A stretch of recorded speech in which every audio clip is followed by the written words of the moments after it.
This is Walt Disney World Today. Give us 5 minutes and we'll give you the world. It's Monday, July 24th, 2006, and this is episode number 130 of Walt Disney World Today.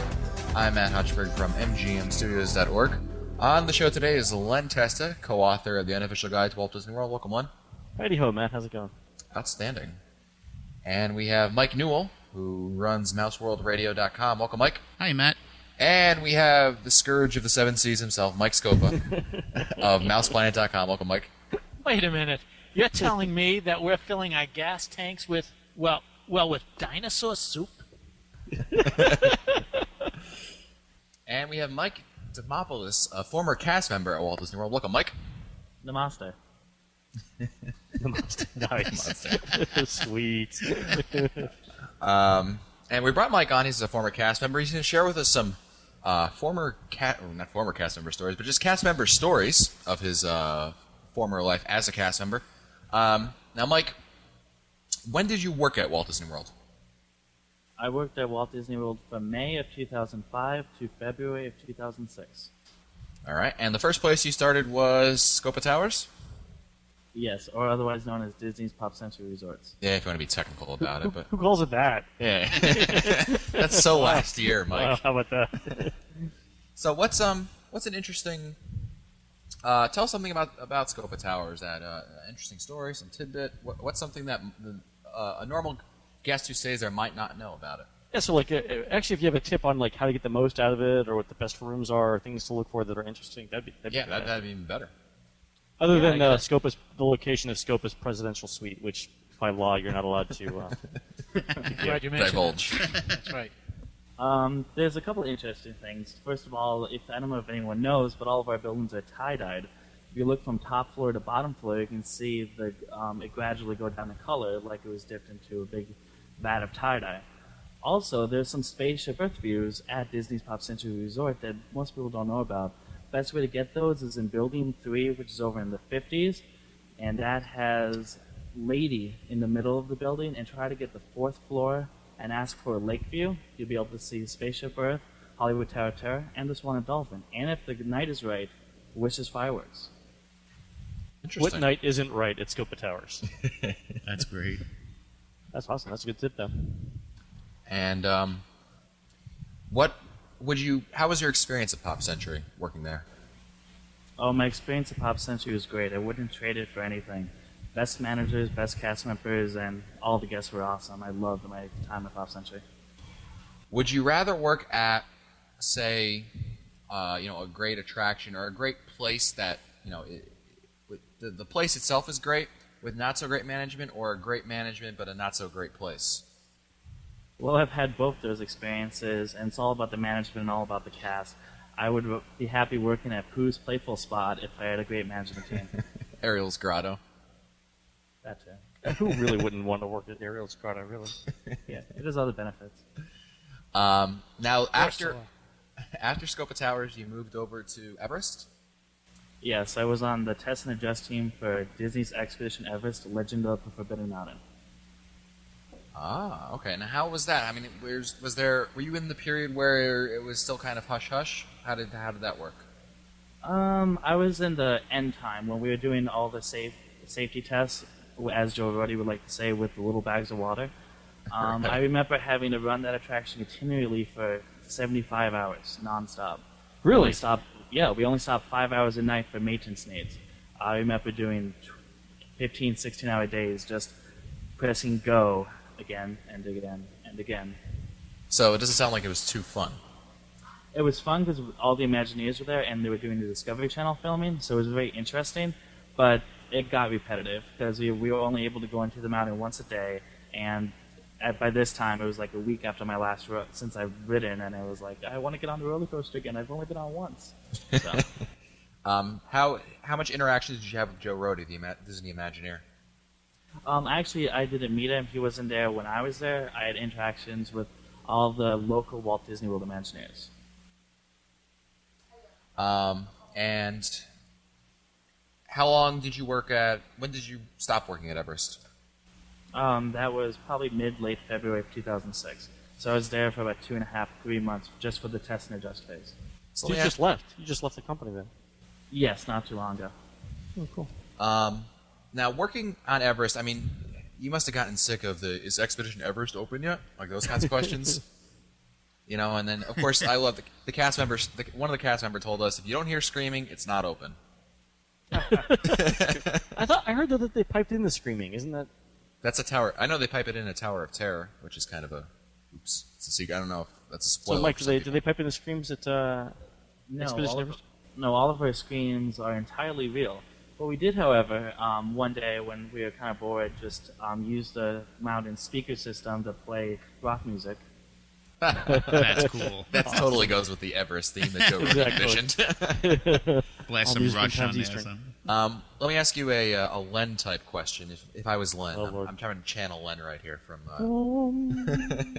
Get it? If you were from, what were times that you saw as the best times to ride Expedition Everest?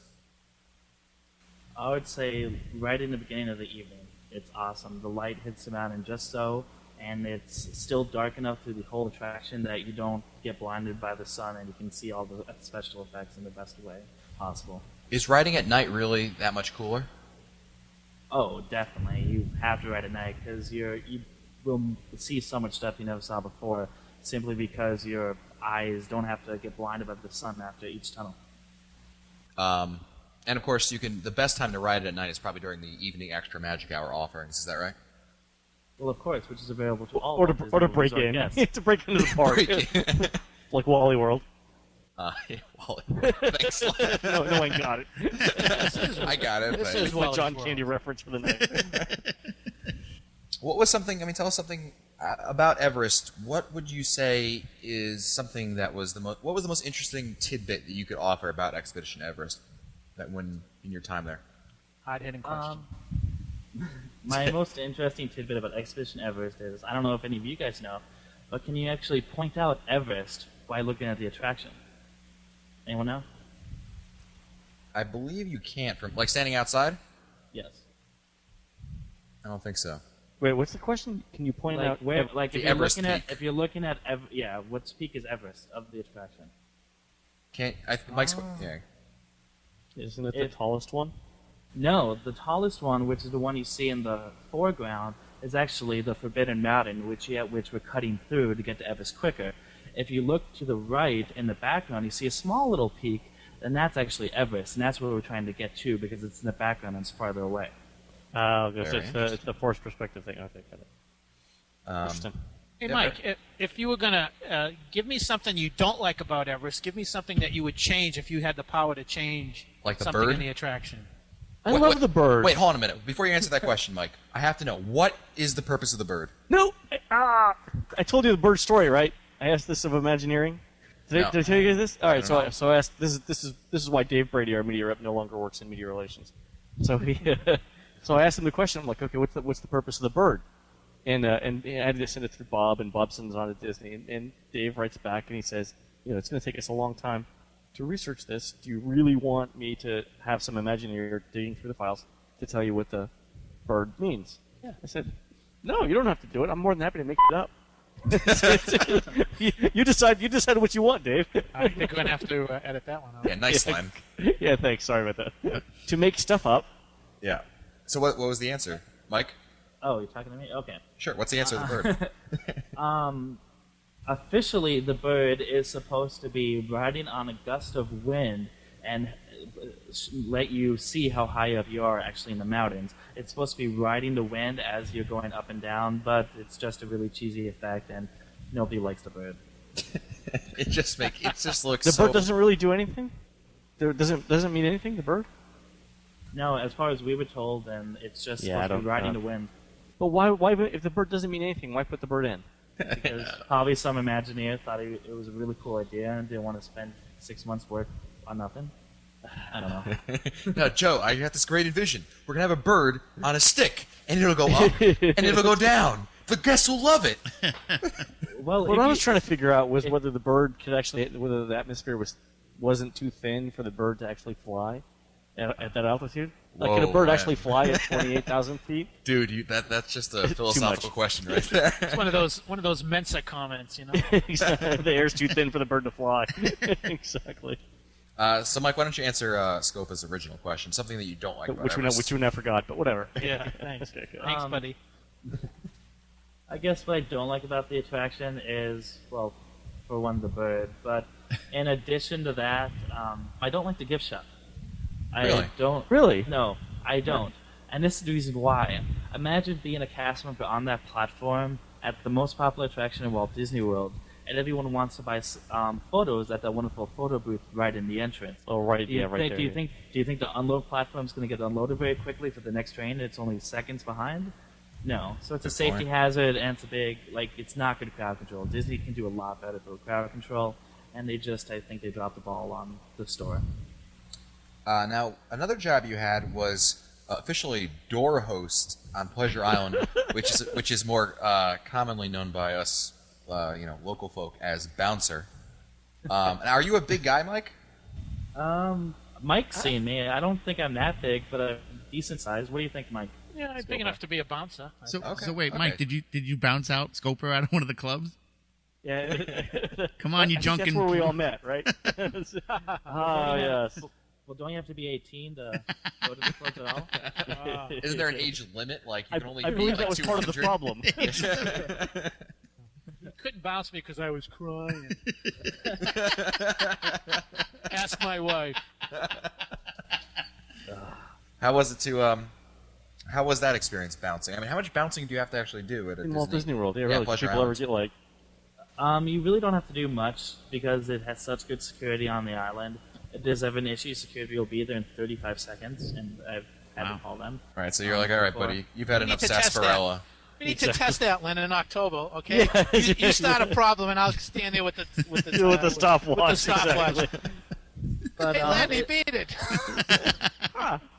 28, Well- 29. Run, Len, run!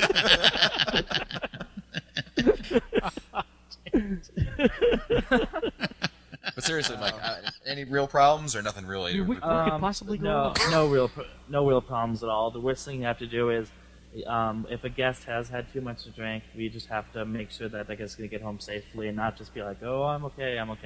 And that's the biggest thing, is to convince the guest, hey, let us just make sure you're okay before we let you drive home or whatever. But besides that, everyone's very well behaved. Some of the guests at certain clubs are a little bit more colorful than others, and I've Define colorful. I like this. Hey, Mike, Well- are there any... go ahead. Well, Right. the first time I worked at Pleasure Island was at the Rock and Roll Beach Club, and it was during Gay Days. Now, there's nothing wrong with Gay Days; they're a fine group, but I never had so many different comments thrown at me from so many different types of people in my life. Interesting. Hey, You Mike, were is there shirtless at the time, were you? are there any bouncers at Narcoossee's? Have you been in Narcoossee's recently? Oh, Lord. I don't believe so. Maybe the chef. The chef. And of course, you had also a side job of being a screaming fan. Can you explain to our listeners what that means? At Scopa Tower? Well, no, I was not a screaming fan at Scopa Towers. Right. I was a screaming fan on 3 occasions. Once was for a family reunion, another time for an insurance company, and a third time for a pampered chef. Basically, when you have a convention at Walt Disney World, if you'd like, you can purchase to have a red carpet with a bunch of cast members lined up in normal clothing, screaming, asking to take your picture, because they give us fake cameras that just have flash bulbs in them, autographs books to have people get our autographs, and we just go crazy for about an hour, hour and a half as the people enter the convention, and they get a kick out of it. That's an interesting job that I'm sure that will Just definitely like help you. every one of my visits to Walt Disney World, yeah. I hope all the college program kids can participate in that, because that's a real life skill right there. Exactly. Sucking up. Exactly. Well, Mike, some great stories over there, and I'm sure we'd love to hear more about your bouncing. But thanks for coming on the show, Mike. Oh, my pleasure. Thank you. And that's it for us today. This has been episode number 130 of Walt Disney World Today. If you want to find older episodes, read our show notes, or send us your comments, visit the Walt Disney World Today website at www.wdwtoday.com. You can also email us at questions@wdwtoday.com.